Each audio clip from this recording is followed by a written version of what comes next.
Shalom Bapak Ibu, apa kabar? Kenapa saudara tampak tegang sekali ya? Hari ini adalah hari yang penuh sukacita, amin. Coba tengok sebelah kiri, sebelah kanan, kasih senyuman paling lebar dan bilang begini, kemuliaan Tuhan bersinar di wajahmu. Coba bilang sebelahnya begitu saudara. Ya, walaupun mungkin belum ada kemuliaan, masih sinarnya minyak mungkin kali ya. Saya mau sampaikan aja, mengawali tahun 2021, saudara, banyak di Zoom maupun di persekutuan doa, saya sampaikan pesan Tuhan buat tahun ini. Dan ketika akhir tahun 2019, Tuhan bicara tahun 2020 akan menjadi tahun Elia. Tuhan bilang begitu kuat. Nah, cuman waktu itu saya nggak berani ngomong sama banyak orang, kecuali persekutuan doa yang dekat sama saya. Saya cerita sama mereka bahwa tahun 2020 akan menjadi tahun Elia. Tahun di mana Elia dibawa Tuhan, ditarik ke sungai Kerit, disembunyikan oleh Tuhan, sementara di luar akan mengalami masa-masa kekeringan. Dan Tuhan bicara, Elia di dalam cerita itu, Tuhan memelihara Elia dengan luar biasa.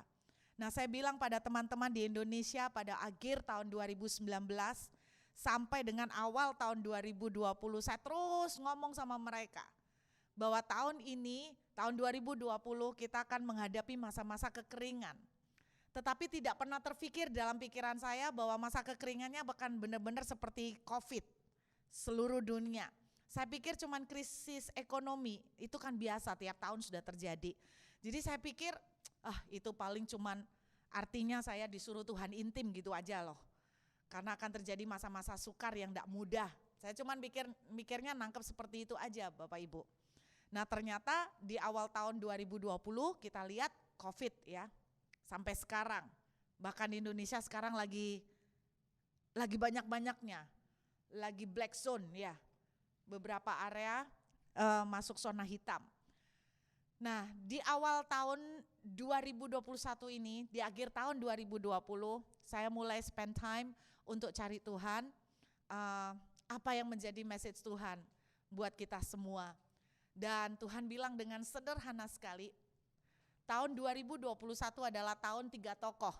Kalau tahun 2020 tahun Elia. Nah Tuhan berbicara kuat, tahun 2021 adalah tahun Rut di kitab Boas, bukan Rut saya. Tahun Rut, tahunnya Benyamin, dan tahun Isakar. Nah saya tidak mungkin membahas ketiga-tiganya pada hari ini. Jadi saya akan bahas satu saja. Jadi tahun Rut, tahun Benyamin, dan tahun Isakar. Nah, orang itu kalau menyampaikan pesan profetik, itu responnya macam-macam Bapak Ibu ya. Ada yang nganggep aneh-aneh, gila-gila, idan-idanan. Tapi buat saya tetap menyarankan begini, selama message dan pesan Tuhan itu positif, aminkan saja.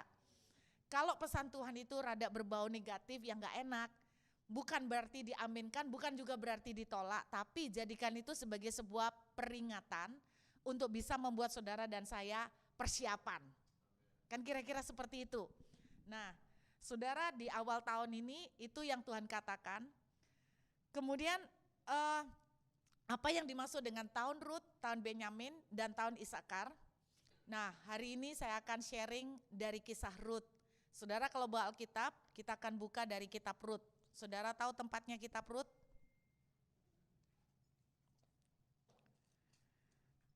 Puji Tuhan, kita lihat dari kitab Rut saudara.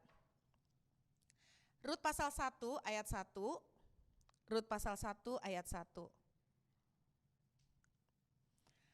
Pada zaman para hakim memerintah, ada kelaparan di tanah Israel.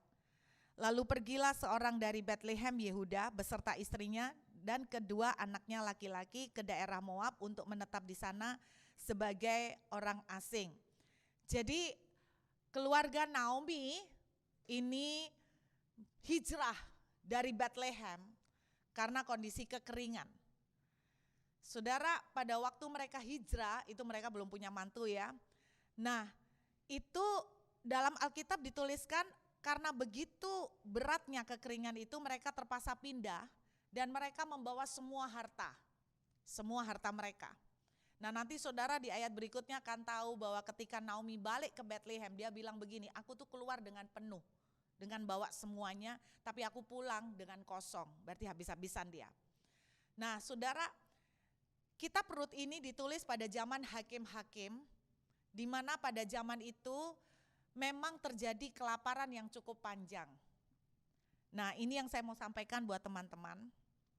Ketika awal tahun 2020, ada banyak orang dari Indo yang WA saya maupun DM, dan mereka tuh tanya gini, C, sampai kapan kondisi kayak gini akan terjadi? Itu awal-awal, masih Maret, April.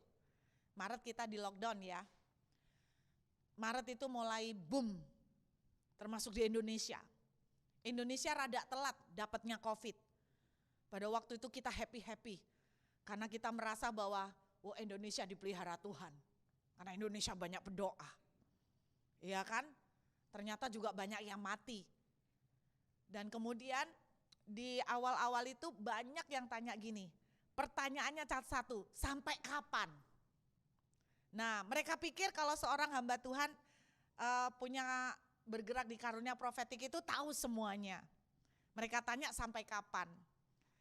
Nah saya enggak tahu sampai kapan, tetapi secara pribadi nih saudara, secara pribadi saya juga kepo.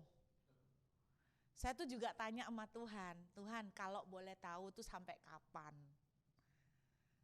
Terus kemudian karena waktu itu nasib saya enggak jelas, kan di lockdown bulan Maret. Gak kerasa tadi malam mikir loh, hampir setahun loh.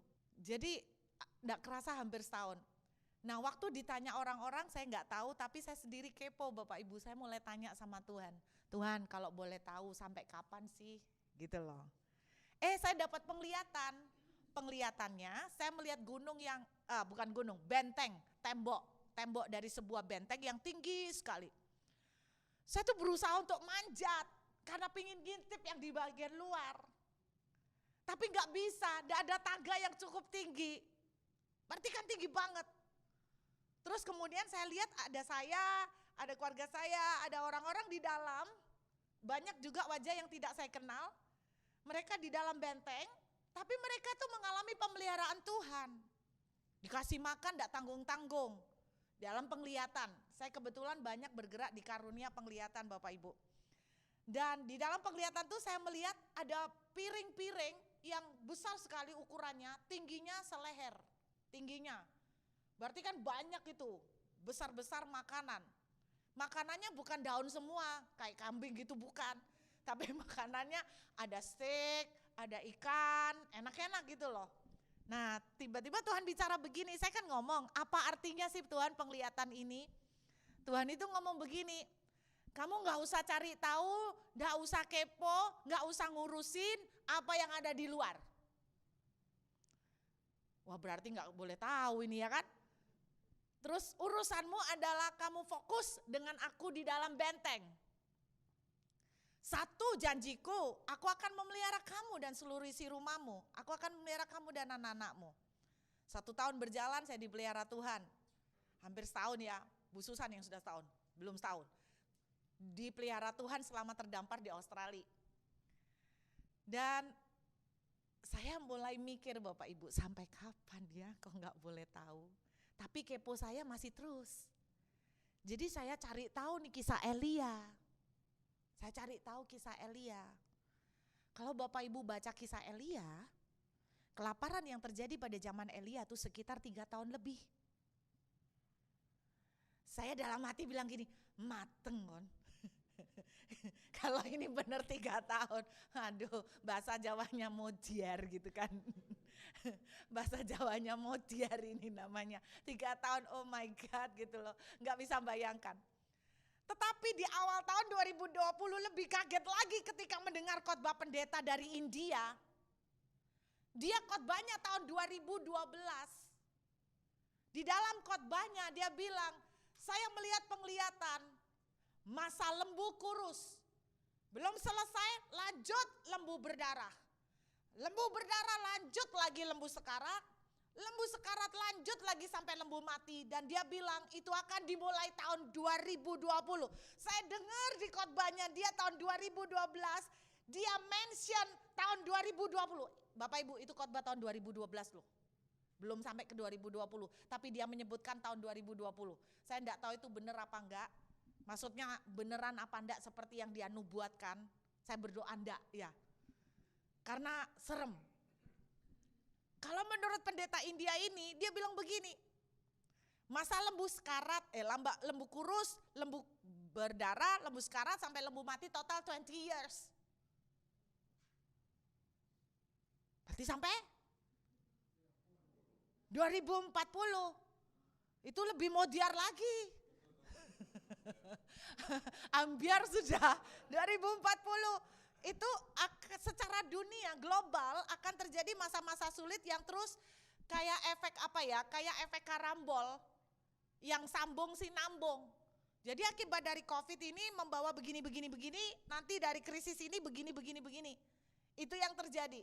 Bapak Ibu boleh percaya atau enggak, tapi kalau sikap saya mau belajar untuk mempersiapkan yang terbaik. Amin. Nah, yang saya tangkap tahun 2021, yang saya tangkap ketika saya membaca kembali kisah Rut, Tuhan berkata bahwa tahun 2021 ini yang saya tangkap, Bapak Ibu enggak percaya enggak apa-apa. 2021 ini akan menjadi tahun di mana kelanjutan masa sulit masih akan terjadi. Kelanjutan masa sulit tahun 2021. Jadi saya mau katakan tahun 2021 jangan berpikir bahwa oh happy udah ada vaksin. Ya kita semua happy kalau ada vaksin. Tetapi saya mau katakan bahwa kesulitan itu akan sambung sinambung. Tetapi seperti janji Tuhan, di zamannya Elia, Tuhan pelihara Elia. Saya tetap percaya, sekalipun ada masa sukar, Tuhan selalu memberikan jalan keluar. Amin, Tuhan selalu memberikan direction. Nah, tahun ini adalah tahun Rut, Tuhan bilang. Latar belakang dari kitab Rut adalah masa kelaparan, masa kekeringan. Dan saudara, Naomi dan keluarganya berasal dari Bethlehem. Bethlehem itu rumah roti. Nah, kita percaya bahwa rumah roti sering berbicara mengenai gereja Tuhan. Siapa bilang bahwa gereja Tuhan ternyata tidak kena kekeringan kan? Banyak banget gereja Tuhan yang kena kekeringan. Nah, tetapi ini kabar baiknya. Kabar baiknya, yuk kita lihat Rut pasal 2 ayat yang ketiga. Rut pasal 2 ayat yang ketiga, Bapak Ibu. Pergilah ia lalu sampai di ladang dan memungut jelai di belakang penyabit-penyabit. Kebetulan ia berada di tanah milik Boas yang berasal dari kaum Elimeleh. Satu kata yang Tuhan bilang bahwa 2021 will be the year of serendipity. Serendipity itu artinya kalau Bapak Ibu cek di kamus, kebetulan. Tapi bukan sekedar kebetulan saya ketemu teman, reuni, teman SMP, teman SD, kebetulan. Tapi setelah itu selesai, nggak ada ujungnya. Bukan itu yang dimaksud. Tetapi serendipity adalah kebetulan yang akan membawa keuntungan yang sangat besar. Kebetulan yang akan membawa favor, perubahan yang luar biasa, kemudahan yang dahsyat. Bayangkan Bapak Ibu, ketika Naomi dan Rut pulang, balik ke Bethlehem. Kemudian kebetulan Rut ada di tanah milik Boas. Kok pas? Rut ada di tanah milik Boas. Kok ya pas? Boas itu ternyata ada hubungan saudara sama mertuanya. Kok ya pas lagi? Boas itu ternyata yang bisa menebus mereka. Ini yang namanya terlalu pas. Saudara percaya di dalam Alkitab sebetulnya tidak ada yang namanya kebetulan. Amin. Kalau ada kebetulan ditulis, itu berarti sederhana terjemahan saya.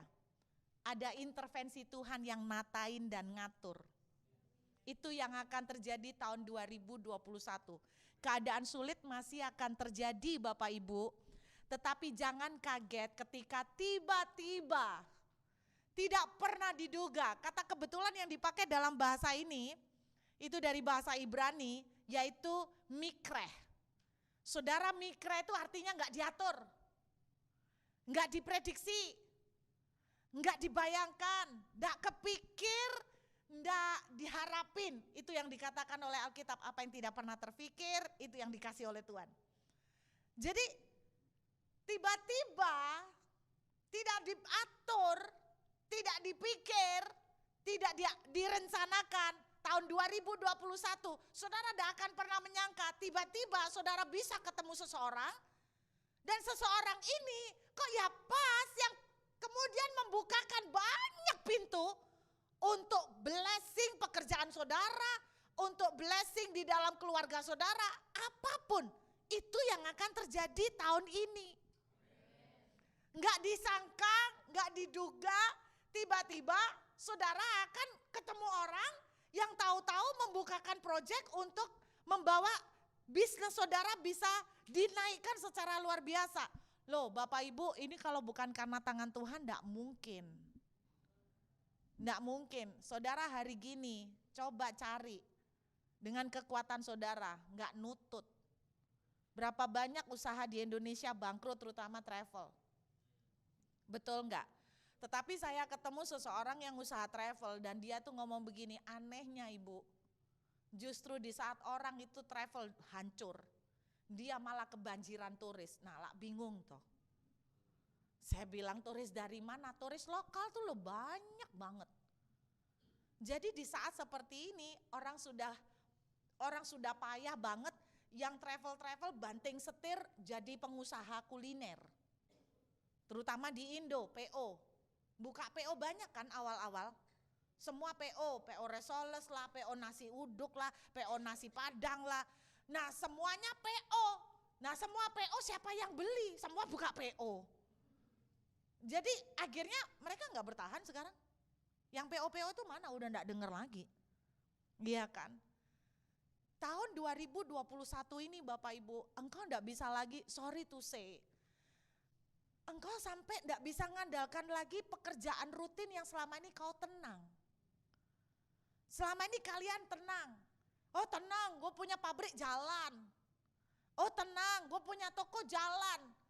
Oh gue punya bisnis jalan. Tiba-tiba bisnismu blak. Tiba-tiba toko omset hancur. Yang tadi 100% sekarang turun 90%, bukan turun 10%. Ini tahun di mana 2021 saudara akan mengalami seperti itu. Kelanjutan dari 2020. Jadi kerjaan yang, sorry biasanya kita ngentengkan. Kita merasa aman karena kerjaan kita jalan. Jangan kaget kalau tahun ini tiba-tiba kerjaan lu enggak jalan.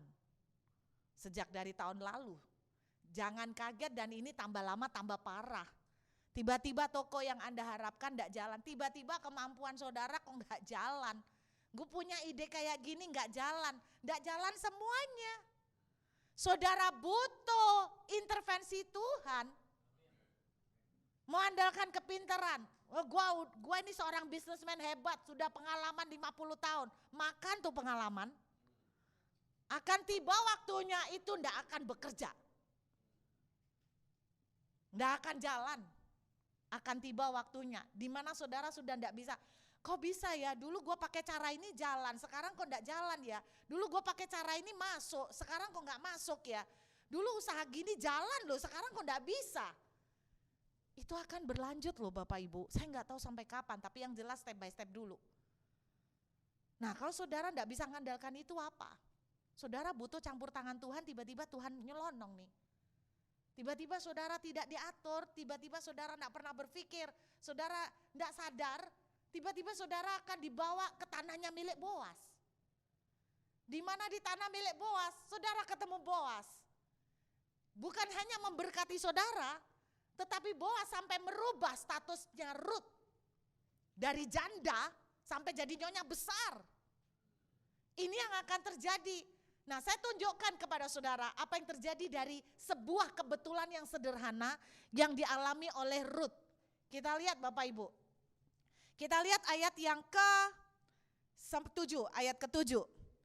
Jadi Boas itu tanya sama pegawainya, siapa perempuan itu? Kita lihat ya, tadi ia berkata izinkan kiranya aku memungut dan mengumpulkan jelai dari antara berkas-berkas jelai ini. Saudara jelai itu jenis tanaman-tanaman yang padi-padian. Bahasa Inggris menyebutnya barley. Tapi sebetulnya jelai ini memang makanan pokok orang Timur Tengah, cuman kualitasnya lebih bawah daripada gandum. Jadi kalau mereka pakai untuk makanan ternak, mereka akan ambil dari jelai. Terus dikatakan begini, begitulah ia datang dan terus bekerja ya, terus sibuk dari pagi sampai sekarang dan seketika pun tidak berhenti. Saya mau tanya Bapak Ibu, kalau Ruth itu bekerja dari pagi sampai sekarang seketika pun tidak berhenti, itu berarti kerjanya susah apa gampang? Susah. Jadi Bapak Ibu harus lihat, ini konteksnya, bahwa kondisi keluarga Ruth dan Naomi dalam kondisi sulit. Ruth kerja keras loh, tidak berhenti, ngumpulin jelai. Dia kenapa buntutin pegawai untuk ngumpulin yang jatuh-jatuh? Sederhana karena tidak bisa beli. Betul kan? Berarti kondisi keuangan juga tidak gampang buat Ruth pada waktu itu sama Naomi. Perhatikan. Nah mungkin ada di antara kita yang memasuki tahun ini, kita juga ngalamin kayak Ruth. Setengah mati nih. Efeknya itu masih belum melihat pertolongan Tuhan. Nah saya tunjukkan lagi. Tetapi ini yang terjadi dengan yang namanya serendipity atau kebetulan. Kita lihat ya Bapak Ibu. Kita lihat lanjutnya. Sesudah itu ayat 8, sesudah itu berkatalah Boaz kepada Ruth, dengarlah dahulu anakku, tidak usah engkau pergi memungut jelai ke ladang lain dan tidak usah juga engkau pergi dari sini, tetapi tetaplah dekat pengerja-pengerjaku perempuan. Saudara percaya bahwa Boaz itu adalah gambaran Tuhan? Ruth itu dibilangin Boaz, sudah Ruth, disinilah lihat, act of favor-nya mulai jalan, pertolongan kemurahan Tuhan mulai terjadi. Kamu ndak usah cari ke ladang lain, udah di sini aja. Kamu buntutin pengerja-pengerjaku yang cewek-cewek. Pernah merhatikan nggak? Kenapa disuruh Boaz buntutin pegawai perempuan? Karena pegawai perempuan rontokannya lebih banyak. Ya iyalah, pegawai perempuan kan rontokannya lebih banyak. Lihat nih, ada mulai tindakan kemurahan Tuhan. Saya tetap percaya walaupun masa sulit terjadi, tetapi saya berdoa saudara-saudara akan mengalami seperti yang dialami oleh Ruth ini. Tindakan kemurahan demi kemurahan dari Tuhan terbuka. Kalau Bapak Ibu lihat tambah lama tambah gede. Tambah lama tambah gede, bukan cuma sekedar tambah gede, tapi sampai tingkatnya merubah status. Status keuangan saudara, status kerjaan saudara, status sosial saudara, sampai merubah gila-gilaan. Amin. Yang single jadi double, wah, misalnya gitu. Asik kata Pak San. Jadi kira-kira seperti itu saudara ya. Terus kemudian kita lihat, kita lompat ke ayat yang ke-14. Ketika sudah waktu makan, berkatalah Boaz kepadanya, datanglah kemari, makanlah roti ini dan celupkan suapmu ke dalam cuka ini. Lalu ia duduk di sisi penyabit-nyabit itu dan Boaz mengunjukkan berti gandum kepadanya. Bapak Ibu, rupanya Boaz sering ngajak Ruth makan nih. Dikasih apa? Gandum. Lihat, bukan jelai. Kenapa Boaz makan gandum? Ya bos yo. Makan gandum, enggak makan jelai. Jadi lihat, Ruth dapat kecipratan makanan yang enak. Mulai ada peningkatan. Sampai Alkitab menuliskan, Ruth itu dibilangin begini, yuk kita baca terus, ini asik banget. Sampai kenyang ya. Terus kemudian ayat 15, setelah ia bangun untuk memungut pula maka Boaz memerintahkan kepada pengerja-pengerjanya. Dari antara berkas-berkas itu pun ia boleh memungut, janganlah diganggu. Saudara tahu dari antara berkas-berkas, jadi kan pegawai-pegawai itu nyabit. Terus kemudian numpuk, bawa, tumpuk. Nah yang dimaksud oleh Boaz, kalau Ruth mau ngambil yang tumpukan-tumpukan itu jangan kamu larang loh. Wah, kalau saya jadi Ruth ambil banyak-banyak ya. Cuman Ruth ini bukan tipe orang yang aji mumpung. Jadi Anda bayangkan tindakan kemurahan yang dilakukan oleh Tuhan kepada Ruth. Tambah meningkat nih levelnya. Sampai Alkitab menuliskan setiap kali dia pulang dia bisa ngantongin 1 eva jelai. 1 eva 36 kilo. Cuman 2 orang, Naomi sama Ruth. Kira-kira dimakan sendiri? Nggak mungkin. Kira-kira diapakan? Jual lah, dapat cuan-cuanan dong. Sehari 36 kilo lumayan Pak, Bu, 36 kilo. 36 kilo, katakan lu buat makan aja cuman berapa? Bisa di packaging, udah lu jadi pedagang jelai. Anda bisa lihat Tuhan mulai ngangkat. Tapi bukan sampai di situ berhenti. Alkitab menceritakan Rut akhirnya menjadi istri Boas. Bapak Ibu tahukah Boas? Boas itu adalah tuan tanah dari Bethlehem. Kalau Bapak Ibu ke Israel, ke daerah Bethlehem, long time ago, itu tuan tanahnya adalah Boas. Jadi Tuhan merubah status Rut dari janda menjadi istri orang terhormat. Istri orang yang terhormat, bukan sekedar istri tapi istri orang terhormat. Dan bukan cuma sekedar istri orang terhormat, istri orang paling kaya seluruh Bethlehem. Istri konglomerat Bethlehem.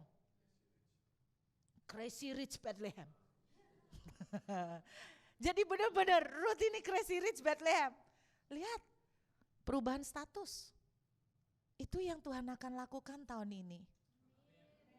Saudara tidak akan pernah tahu, tiba-tiba surprisingly saudara ketemu seseorang. Ternyata orang ini benar-benar membukakan jalan pekerjaan saudara.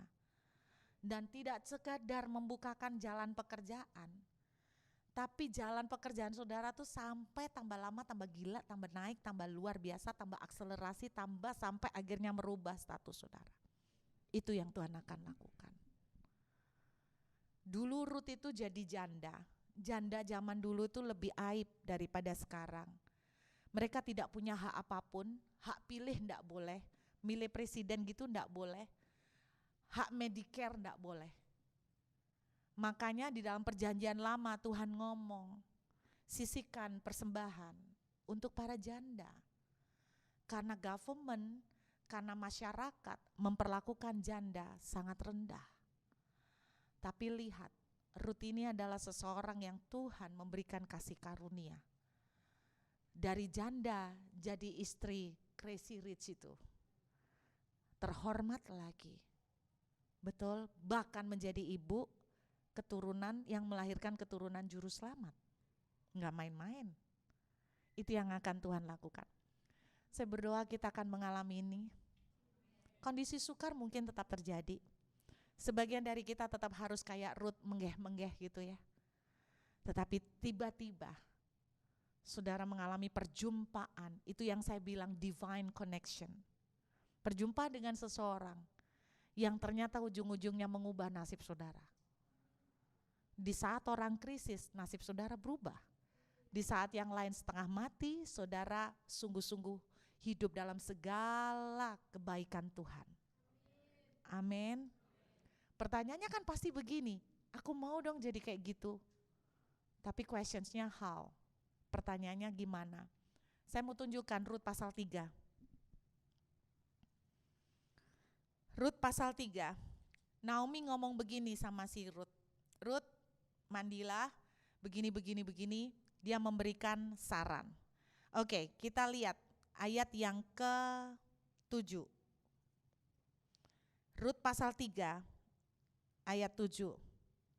Setelah Boas habis makan dan minum dan hatinya gembira, datanglah ia membaringkan diri tidur pada ujung timbunan jelai.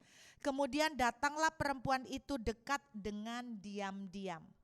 Disingkapkannya lah selimut dari kaki Boas dan berbaringlah ia di situ. Kalau kita mengaplikasikan dengan culture-nya kita pasti bilang ini cewek agresif banget, jijiin. Bayangin datang-datang bukain selimut terus tidur di kaki. Ini sungguh tidak sesuai culture kita. Tetapi Anda harus membaca dari konteks budaya orang Yahudi. Saudara tahu artinya buka selimut, baringkan kepala di kaki. Itu persis dengan Mazmur 91 ayat 1. Orang yang bermalam dalam naungan yang maha kuasa. Pada awal COVID, banyak pendeta pakai Mazmur 91 untuk melawan. Kita tidak akan kena. Sebab orang yang berlindung dalam naungan yang maha tinggi Penyakit sampar akan berlalu. Mana? Banyak yang mati juga, pendeta. Saudara, mereka enggak ngerti apa arti ini. Saya meminjam satu kata yang pernah dipakai oleh kelompoknya hamba Tuhan Pak Petrus Agung. Tapi memang itu katanya. Kata yang dipakai adalah hineni. Hineni itu adalah begini Bapak Ibu. Hineni itu adalah budak. Seseorang merendahkan diri menjadi seorang budak. Bukan karena dibeli, bukan karena kewajiban, bukan karena dia udah dibayar. Tapi dia merelakan diri untuk menjadi budak karena kesadaran, karena kerelaan, karena cinta. Itu yang disebut hineni. Pada zaman dahulu, seorang bos bisa membebaskan budaknya. Tetapi ketika seorang budak dibebaskan dan dia berkata, aku enggak mau, aku mau tetap menjadi budak di bawahmu. Itu namanya hineni. Jadi istilahnya menjadi budak. Ini bicara kalau diaplikasikan sekarang, ini bicara tentang sikap hati, attitude, yaitu sikap hati seorang budak, bukan hamba. Ini lebih bawah dari hamba, yang menghambakan diri ke Tuhan dengan rela, ikhlas, bukan karena dibayar, bukan karena Tuhan memberkati, tetapi sepenuhnya karena cinta. Saya cuman bilang sama Bapak Ibu, enak ya dengar tentang khotbah berkatnya. Tapi kalau Anda mau ngalamin breakthrough seperti yang dialami Ruth, Anda harus punya satu sikap hati, menjadi seperti hineni. Intinya itu gini, aku ini budakmu. Engkau mau ngapain aku? Amin. Tak terima Tuhan. Doaku belum dijawab. Oke. Jalan kok belum terbuka? Pintu belum buka sama Tuhan? Oke. Nggak ngerti kenapa? Enak ya ngomong. Coba dipraktekkan. Saya ingat sebuah khotbah yang pernah saya sharing, saya nggak tahu pernah sharing di sini nggak, tentang orang Israel ngelilingi tembok Yeriko. Saya kan pernah bilang sekali keliling 1 jam. Mereka habis itu suruh balik kan. Mereka enggak dikasih tahu dari awal. Nak, kelilingi sekali. Enggak usah worried. Pokoknya nanti kali terakhir 13 roboh. Enak kalau kayak gitu. Dalam kita mengiring Tuhan, enggak pernah kayak gitu kan? Betul enggak? Enggak pernah kayak gitu saudara. Nah, nanti kamu gini, sabar. Dan satu pesan Tuhan ke orang Israel yang mengelilingi tembok Yeriko. Mereka kan enggak dikasih tahu harus 13 kali. Mereka tuh cuma nurut, sekali lagi gitu. Besoknya bangun pagi-pagi udah siap dengan senjata. Yosua bilang, puter lagi. Puter tak Pak? Iya. Tuhan bicara, no one word. Susah kan? Kalau saudara sama saya pasti banyak pertanyaan. Why? Kok belum dibuka? Sampai kapan? Banyak yang tanya sama saya, border dibuka kapan? Aku udah tahu. Sampai kapan? Mungkin saudara sudah pakai tengking. Saya udah tengking, deklarasi, enggak manjur semua. Deklarasi sudah, nengking sudah, tetap aja border belum buka. Udah aku tengking dalam nama Yesus, border terbuka lah. Kayak Musa gitu loh, membelah laut. Saya praktek dengan otoritas dan kuasa Tuhan di dalam saya, tetap belum buka juga bordernya. Enggak mempan. Terus sikap apa yang harus saudara dan saya lakukan? Tuhan bilang sama orang Israel waktu ngelilingi tembok Yeriko, jangan sepatah kata pun kamu keluarkan. Masa menunggu itu jangan sepatah kata pun kamu keluarkan. Kamu cuma bisa bilang, whatever you want, Lord. Saya mengutip seperti kata Maria, be it unto me according to your word. Be it unto me according to your word. Susah Bapak Ibu.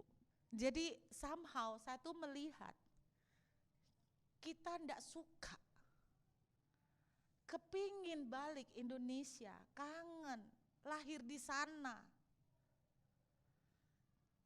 Setiap kalau anak-anak suka, problemnya itu bukan anak-anak, problemnya itu papa mamanya.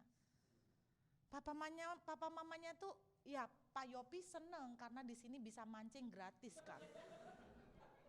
Kalau di Surabaya kan mesti bayar ditambah kan. Jadi kalau di sini tuh bebas tanpa batasan, lu mau ambil ikan, kepiting, tinggal kirim ke Pak San untuk masak. Tapi intinya itu saya juga kadang-kadang nangis, nggak tahan, pengen pulang. Saya nggak bohong. Sometimes I miss my home. Di videoin sama anak-anak rohani, rumah saya di videoin lagi dari pintu masuk sampai pohon serikaya, melo kan? Melo, oh pohon serikayaku. Lagi berbuah loh pohon serikayanya. Iya 70 biji. Oh, dihitung. Tambah melo saudara. Pohon serikaya tanamannya Pak Yopi buat saya. Jadi kangen. Tetapi bagaimanapun bisa gak kita punya sikap bahwa ketika pintu belum terbuka, pintu pekerjaan belum tertolong, pintu keuangan belum terbuka, bisakah kita punya sikap seperti Ruth? Dia tuh tetap stick sama Tuhannya orang Israel, padahal dia tuh ya gak ngerti loh Tuhannya orang Israel tuh jaminan masa depannya kayak apa. Berapa banyak orang Kristen kecewa meninggalkan Tuhan tahun lalu. Nah ini orang-orang yang tidak pernah ngerti. Tuhan cari orang-orang seperti Ruth yang mengikut Tuhan bukan karena supaya diberkati. Yang mengikut Tuhan bukan karena embel-embel mau diberkati, hutangnya dibayar, enggak. Yang mengikut Tuhan cuma karena dia sadar dia memang butuh Tuhan. Itu yang terjadi pada Ruth. Bayangkan ini orang gila loh, mempertaruhkan nasibnya sebagai janda. Kan Naomi bilang, aku udah gak punya anak laki-laki lain untuk kamu. Di dalam tradisinya Yahudi kan seperti itu. Jadi kamu ikut aku tuh hopeless, no future. Tapi kenapa Ruth itu tetap ikut? Dia bilang, Allahmu Allahku, Tuhanmu Tuhanku. Gila, ini loh mental yang Tuhan gak akan main-main. Di mana Tuhan akan buka pintu-pintu serendipity. Orang yang walaupun sedang tidak untung, walaupun semua pintu tertutup, dia akan tetap berkata, Tuhanku adalah Tuhan. Yesus tetap untuk selama-lamanya. Pintu dibuka, pintu tidak dibuka, berkat terjadi, belum dijadikan, aku tetap ikut Tuhanku. No turning back. Dan tahun ini, tapi aku tetap percaya, saya tetap percaya Tuhan itu tidak pernah hutang Bapak Ibu. Dia bukan Bapak yang kejam. Dia tidak pernah hutang. When he see the quality in that, dia tidak akan tinggal diam. Saya berdoa pintu-pintu akan terbuka. Tapi sebelum pintu terbuka, cuman satu. Miliki hati seperti Hineni. Whatever you want, be it unto me according